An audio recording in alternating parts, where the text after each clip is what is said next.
So here are the 10 reasons why most people are broke, don't have money. So I want you to do is keep score, please, if you will. Okay, now 10, if you give yourself a 10, that means that you kind of really have this skill, which is a negative thing, this trait. It's negative. And just listen, I'm not going to ask to see it. No one's going to, you're going to total it up for your own knowledge so you know exactly where you are. You know what you need to learn. It's not for anybody but you. But get honest with yourself right now. Let's go through these here, and I'll give you some insight into why these things are so destructive. And if you see that you have any of these things in your own life, you know you have to work on them. Good or good? Yes? Okay, excellent. So here we go.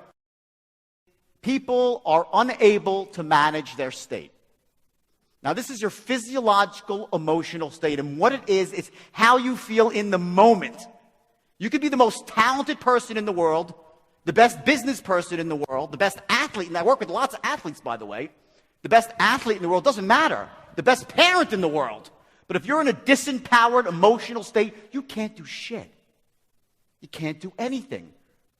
Here are the empowering states for business. Certainty, confidence, clarity, courage, conviction, ambition, passion.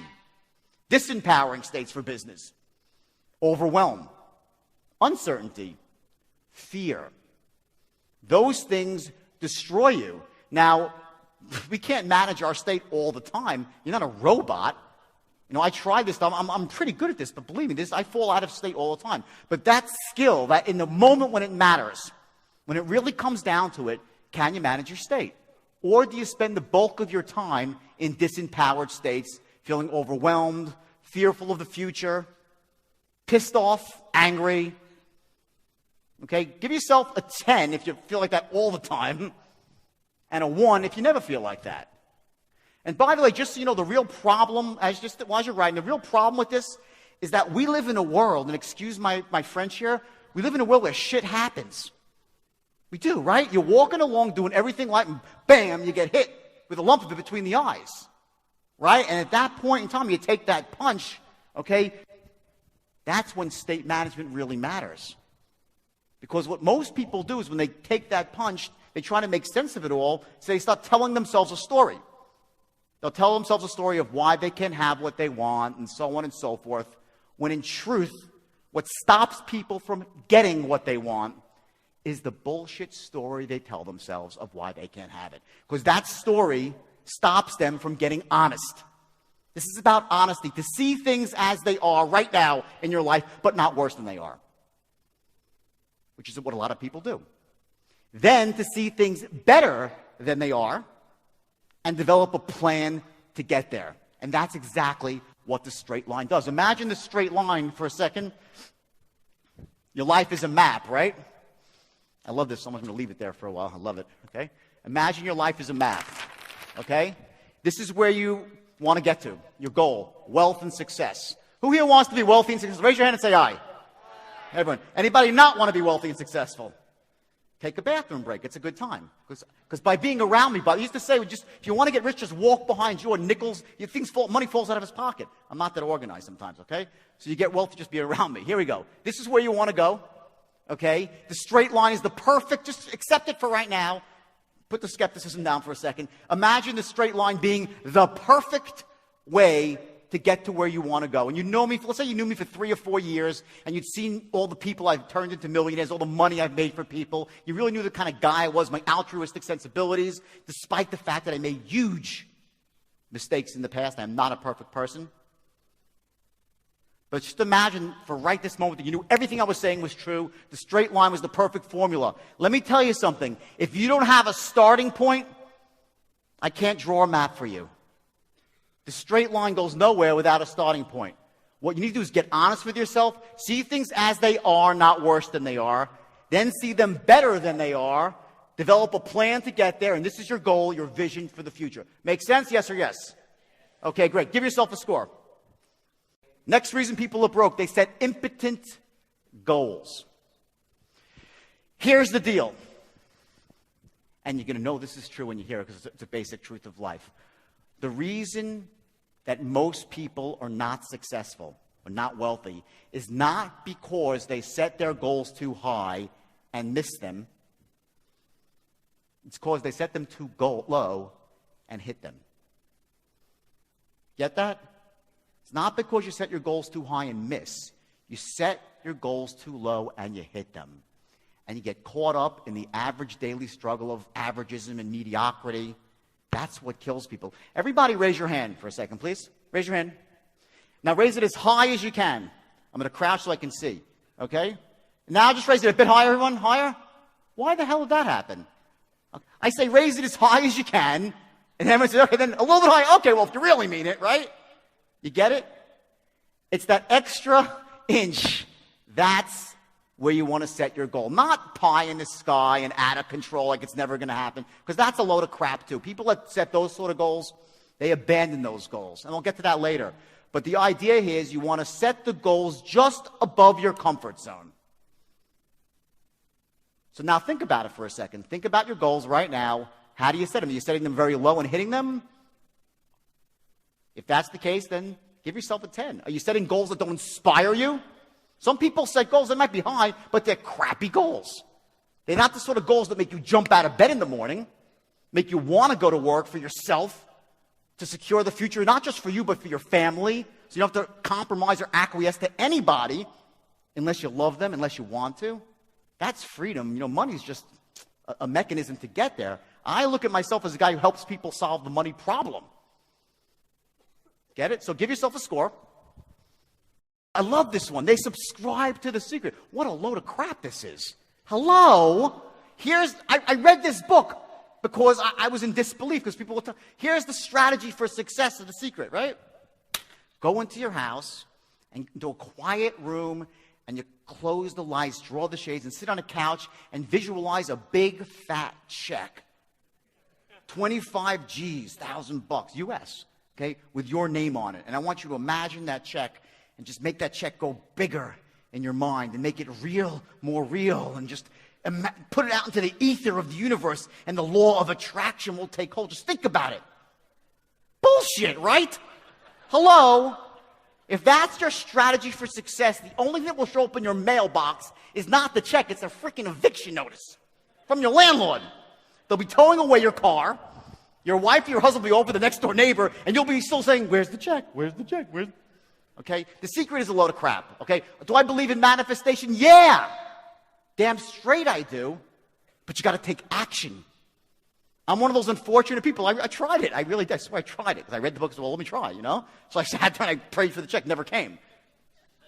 But I went out and started taking action. Guess what? The check came with an extra couple of zeros attached to it. So if you're the sort of person, no judgment being passed here, just a little judgment being passed, that subscribes to The Secret, give yourself a big fat 10. And if you subscribe to the world of action, give yourself a 1. Limiting beliefs. These are killers. There are 2 I want to focus on right now. There's lots of them, but the point is this. There are 2 types of beliefs I want to describe right now. One has to do with life. One has to do with money. Let's go to the life belief first. Will it work? Poor people believe they are creatures of circumstance. That means that the life happens to them. You get that? While rich people are creators of circumstance. I will tell you this, there is no more destructive belief in the world than to think that life happens to you. Because there's 3 things that you do when you don't think that you can create your own destiny. I'll tell you exactly what they are. Ready? Number 1, the first thing you do is you play what I call the blame game. You start blaming everybody for why you don't have what you want. You'll blame the government, you'll blame your family, you'll blame your spouse, you'll blame your boss, you'll blame the economy, you'll blame the people on Wall Street, which probably deserve some blame, but you'll blame anybody and everybody when you think the world happens to you. You're powerless. The second thing you do is you justify.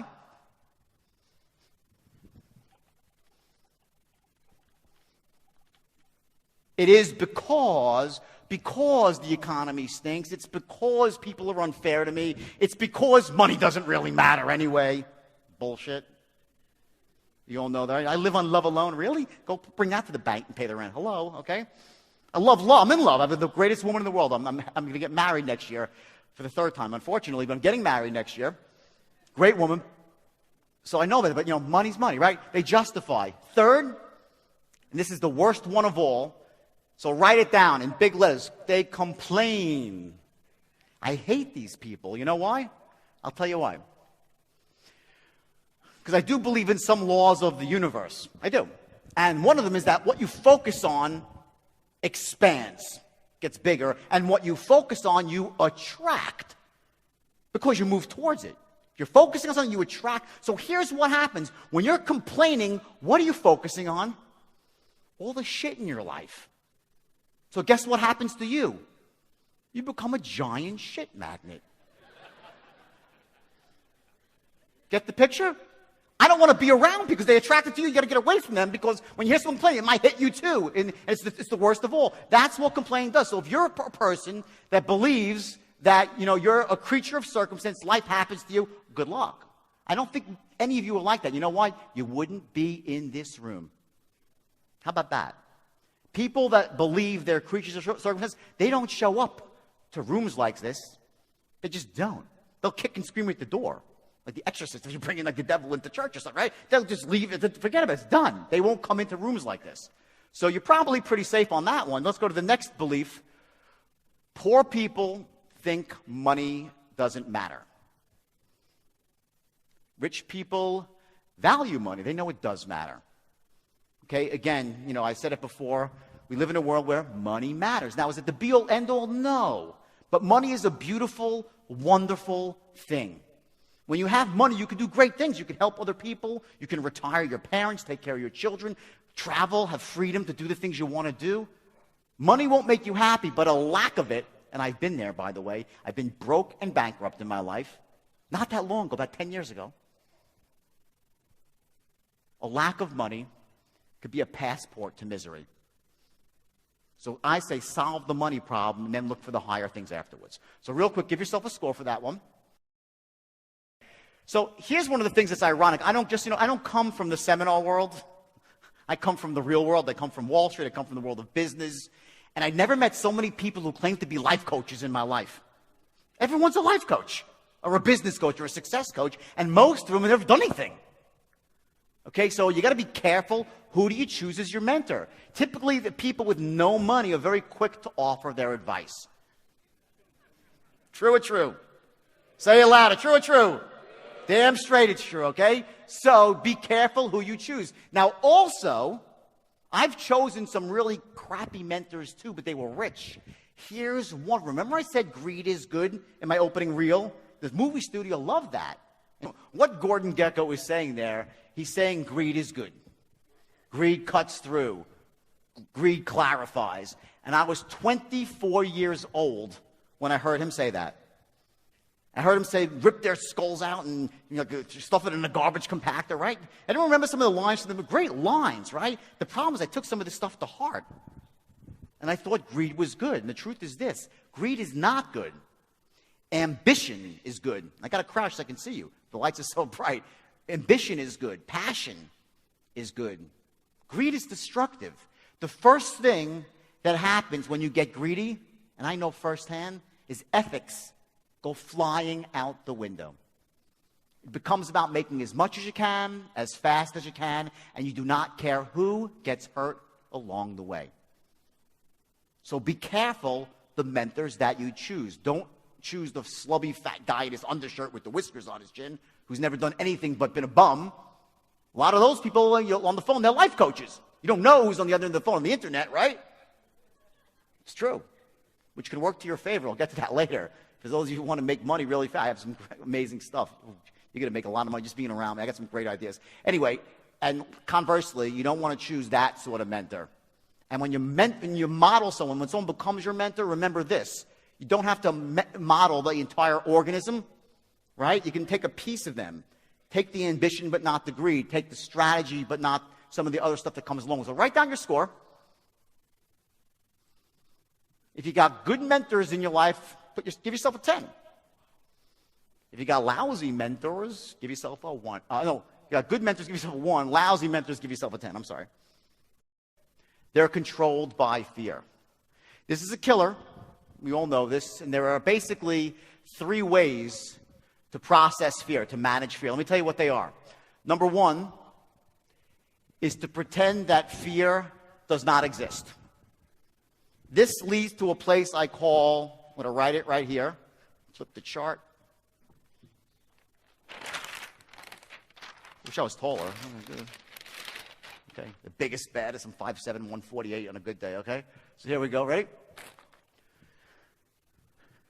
First way, okay, when you manage fear, right, is you ignore it. You pretend it doesn't exist. And here's where you end up. In a place called poverty and misery. If you try to convince, I'm not scared of anything. I'm not taking action. I'm not starting my own company. I'm not going out there and trying to strike it rich. It's not because of fear. And then what do? So you tell the story. You get it? That's not what you'd say to anybody. What you would say is, money doesn't matter. It's too difficult. I don't come from a rich family. A guy like me is not cut out for that sort of stuff. Oh, it's not important anyway. Those people, rich people, are all idiots. All the stuff that we hear. That's a result of not admitting to yourself that you have a bit of fear. You ignore it and you let it control you. That is the most disempowering state for wealth and success. The most. Second is overwhelm. Third is uncertainty. And along with that, confidence. Second way, I'm going to leave the third one for last. The second way, which is, let me click here. You act in spite of fear. That's what I'm a master of doing, by the way.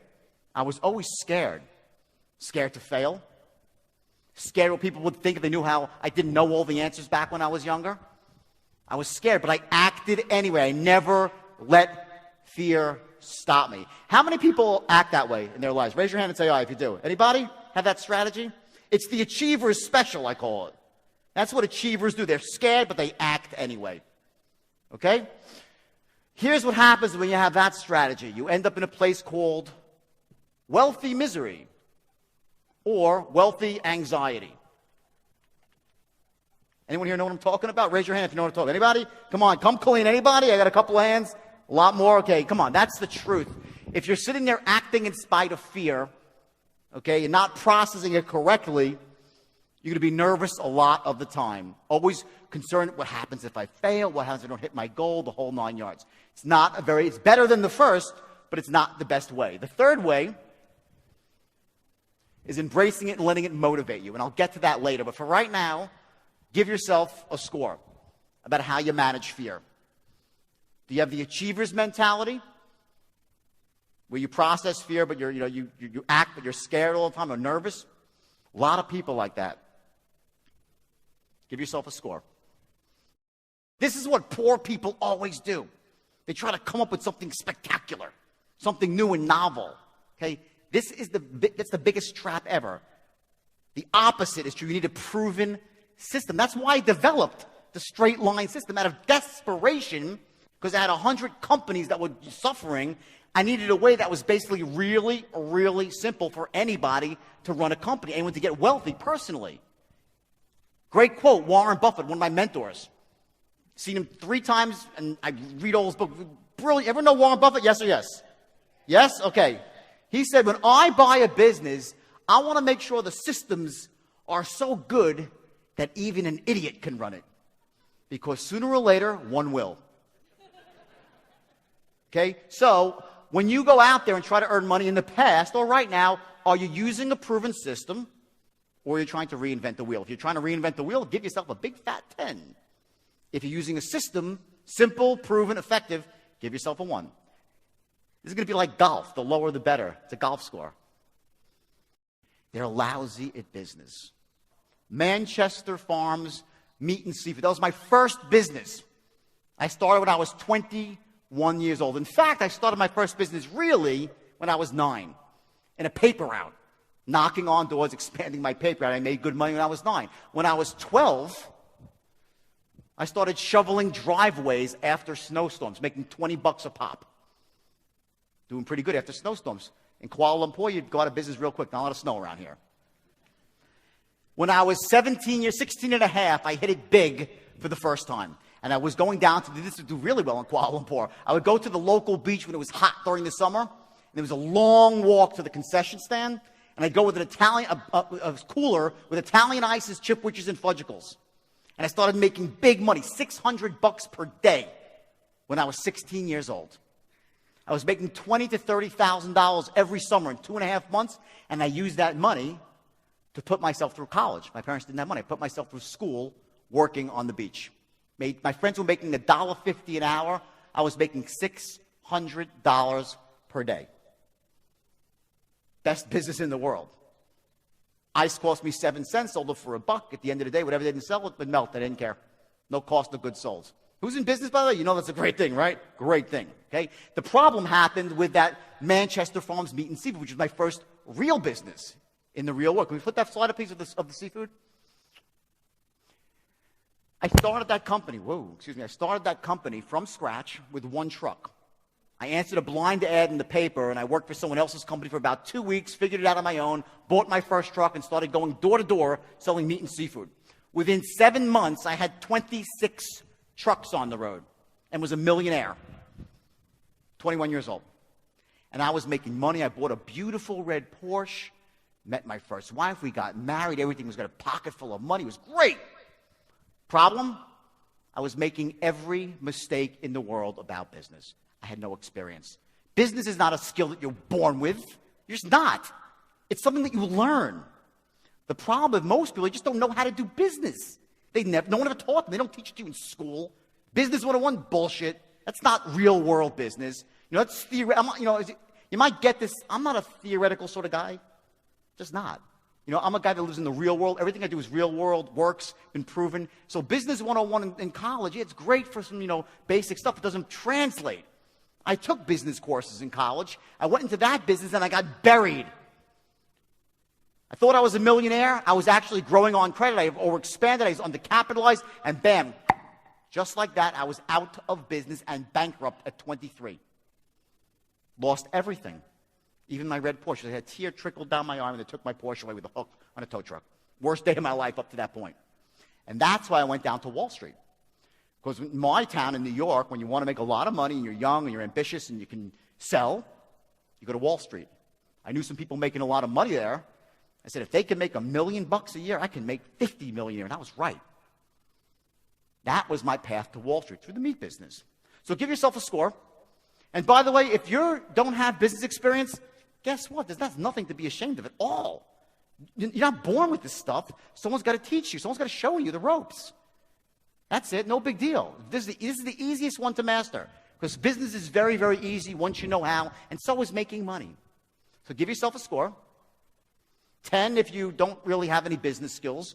Or give yourself a 1 if you're really sharp. You know all the stuff. You know about marketing, sales. You know about operations, how to negotiate. You know how to position yourself in a certain way that's a brand. You know how to use OPM. I love this one. OPM. Back to this one. Other people's money. You must master this. It's my specialty. You could be, they say to me, Jordan, this is what they said in the newspaper. You can Google me, you get a good laugh. I got a lot of Google stuff, okay? Thousands and thousands of entries. They said if you flush Jordan down the toilet bowl, he'd come up with a plumber's license. You get that? Good or good? You want to know why? OPM. You could drop me anywhere. I will persuade someone to invest in me. And I'll show you how to do it. It's really easy once you know how. And they make money with me because I have the business skills and I have the straight line system. I can always make money in business. Do I fail once in a while? Yeah. Of course I do. Failure is part of the game. But with the straight line, you pick yourself back up. You know where you are. You have an outcome, and you keep going towards it. So give yourself a score on the business front. They're uncomfortable with words like sales and persuasion. This is a big one. There's no way around it, everybody. Who here is a salesperson? Raise your hand. Bunch of people. Great. Guess what? You're all salespeople. Either you're selling and persuading or you're failing in life. Not products, the intangible, yourself, your ideas, your concepts. Selling your kid to make his bed. I'm failing miserably, and I can't get my kid to make his bed. I'm a pretty good salesperson, right? Either you're selling and persuading or you're failing. This is a skill you cannot get around. Everything I'm going to show you today, anything, and there's some great speakers here. I looked at the list. It's amazing. Great speakers. But this is an art. This mastery, or at least effectiveness, getting to be an effective persuader, is the most crucial skill that any human being can have. And here's my man, my mentor, Warren Buffett, right? Not the sort of guy that you would think is a master salesman. That's not what his life is about. Guess what? It's the single most important skill Warren Buffett has.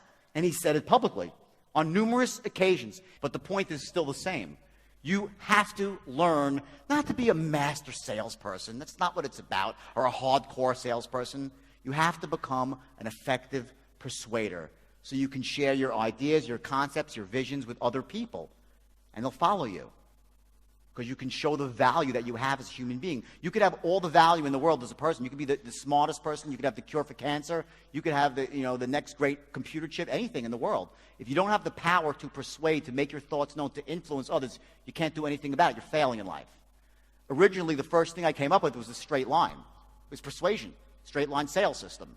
And it revolutionized Wall Street. To this day, by the way, every major brokerage firm uses my system. Everyone. It's the most effective way to close any human being who is closable. And I'll show it to you very, very briefly. It takes a little bit longer than 10 minutes. But when I come back here for a few days, you will learn it. It's the simplest thing. If you're scared of selling, or this is not even something like selling. It's just simply going through emotions and taking someone from this point to that point in a very logical way. No pressure at all. It's the most effective way to sell. So give yourself a score. And be honest with this one, because this is the killer of a lot of people when they say, oh, I don't like sales or persuasion. Just be honest with yourself here. Give yourself a score. 10 if you hate persuasion, think it's evil. And give yourself a 1 if you're really, really good at it and you thrive with it. The biggest one of all, they slave their lives away for a paycheck. This is why most people are broke. They work for somebody else. There's no way around this. It's very simple. There's just no way around it. If you work for somebody else, there are a couple of exceptions. I'll tell you what they are. Number 1 is if you're a commission salesperson working on heavy commission. That's one way around it. Second way is if you work in a certain industry like banking, investment banking, where you can leverage off of a huge company's assets, like a Goldman Sachs or a Citibank or one of the Kuala Lumpur Bank, whatever it might be locally here. There's very few exceptions. Other than that, if you really want to get ahead in life, you have to own your own business. Now, I'm not saying you got to go out and quit your job right now. Absolutely not. I would never tell a human being to do that. When I mentor people, that's not what the straight line's not about that. What it's about is showing you how to start a business that allows you to do it without quitting your current job. That's what it's about. Without having to put up a lot of money. And if you need any money, you learn how to raise it like that. Not borrow it, raise it. Real cheaply. But at some point in time, if you want to get wealthy, and just please, again, if there's probably one other thing besides that formula that you take away from this today, you have to get into your own business. I sincerely mean that from the bottom of my heart. You have to do it at some point in time if you want to get wealthy, or else you're a pawn in someone else's game of chess.